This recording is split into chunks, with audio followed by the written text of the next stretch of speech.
Quando se está motivado por um porquê, o sucesso simplesmente acontece.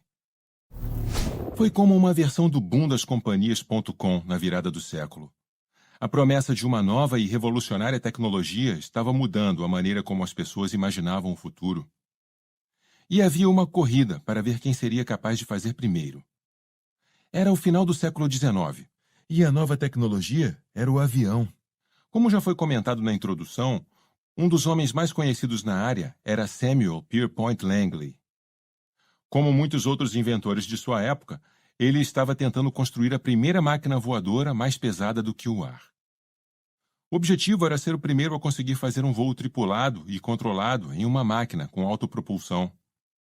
A boa notícia era que Langley tinha todos os elementos necessários para a enorme tarefa.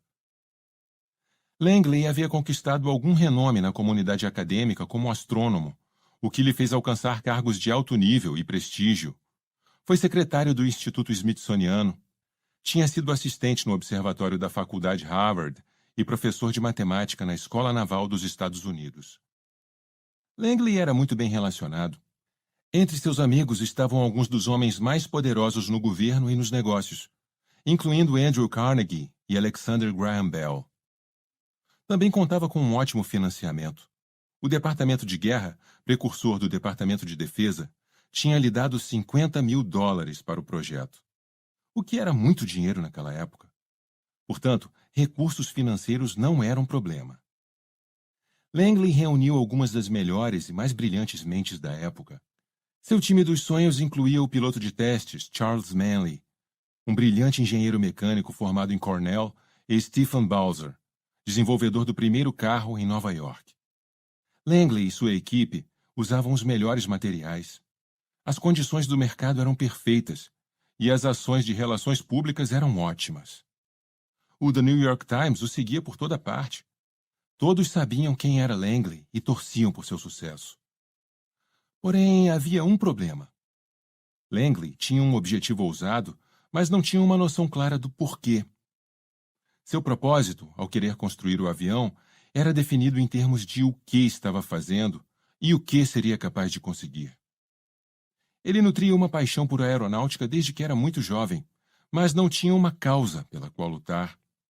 Mais do que qualquer outra coisa, Langley queria ser o primeiro. Queria ser rico e queria ser famoso. Essa era a motivação que o impulsionava. Embora já fosse muito respeitado em seu próprio campo, ele ansiava pela fama de um Thomas Edison ou um Alexander Graham Bell, do tipo que só se adquire inventando algo muito grande. Langley via no avião seu ingresso para a fama e a fortuna. Era inteligente e estava motivado. Tinha aquilo que ainda supomos ser a receita para o sucesso: muito dinheiro, as melhores pessoas e condições de mercado ideais. Mas poucos de nós ouvimos falar alguma vez de Samuel Pierpont Langley. A algumas centenas de quilômetros de distância, em Dayton, Ohio, Orville e Wilbur Wright também estavam construindo uma máquina voadora. Ao contrário de Langley, os irmãos Wright não tinham a receita para o sucesso. Pior, pareciam ter a receita para o fracasso. Não havia financiamento para a aventura deles, nem subvenções do governo ou contato com pessoas influentes. Os irmãos Wright financiaram seu sonho com os rendimentos de sua loja de bicicletas. Nenhuma das pessoas que trabalhavam no projeto, incluindo Orville e Wilbur, tinha cursado faculdade. Alguns nem mesmo o ensino médio. O que os irmãos Wright estavam fazendo não era diferente do que faziam Langley ou todos os outros que tentavam construir uma máquina voadora. Mas os irmãos Wright tinham algo muito especial. Tinham um sonho. Eles sabiam por que era importante construir aquela coisa. Acreditavam que se conseguissem conceber essa máquina voadora, isso mudaria o mundo. Imaginavam os benefícios para todos os outros se fossem bem-sucedidos. Wilbur e Orville eram cientistas de verdade, profunda e genuinamente preocupados com o problema de física que estavam tentando resolver, o problema de equilíbrio e voo. Disse James Tobin, biógrafo dos irmãos Wright. Langley, por outro lado, estava focado em adquirir o nível de prestígio de seus colegas, como Alexander Graham Bell, fama que, ele sabia, só viria de um grande avanço científico. Langley, disse Tobin, não tinha a paixão dos Wright pelo voo. Ele buscava uma conquista. Orville e Wilbur pregavam aquilo em que acreditavam e inspiravam outros na comunidade a se juntarem à sua causa. A prova de seu comprometimento era evidente. Com um fracasso atrás do outro, a maioria já teria desistido, mas não a equipe dos irmãos Wright. Estavam tão inspirados que, não importava quantos reveses sofressem, estariam lá para mais tentativas. Toda vez que se dispunham a fazer um teste de voo, assim se conta, levavam 5 conjuntos de peças, porque sabiam que aquele era o número de vezes em que provavelmente fracassariam antes de acabar o dia e voltarem para casa. Então, aconteceu.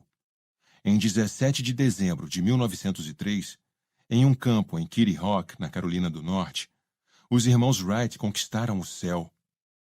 Um voo de 59 segundos a uma altitude de 40 metros, a velocidade de uma corrida foi o que bastou para anunciar uma nova tecnologia que mudaria o mundo. Por mais notável que fosse essa conquista, ela passou relativamente despercebida. O The New York Times não estava lá para cobrir a história. Movidos por algo maior do que fama e glória, os irmãos Wright não se incomodaram em esperar para contar ao mundo. Compreenderam o verdadeiro significado daquilo. Langley e os irmãos Wright estavam tentando criar exatamente a mesma coisa. Estavam construindo o mesmo produto. Tanto os irmãos Wright quanto Langley estavam muito motivados. Ambos tinham uma sólida ética de trabalho, mentes científicas afiadas. O que os irmãos Wright possuíam e Langley não possuía não era a sorte. Era a inspiração. Um era motivado pela perspectiva de fama e riqueza, os outros por uma crença. Os irmãos Wright incitavam o espírito humano de quem o cercava. Langley pagava por talentos que o ajudassem a ficar rico e famoso.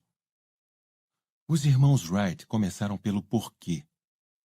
Como mais uma prova de que Langley era motivado pelo o quê, poucos dias após Orville e Wilbur terem voado, Langley desistiu. Saiu do negócio. Ele poderia ter dito: "É incrível! Agora vou aprimorar a tecnologia deles." Mas não foi o que fez. Ele considerou a derrota humilhante. Seu teste de voo tinha ido parar no Rio Potomac e todos os jornais o ridicularizaram. Ele se incomodava muito com o que os outros pensavam dele. Tão preocupado estava em ficar famoso. Não fora o primeiro, então simplesmente desistiu.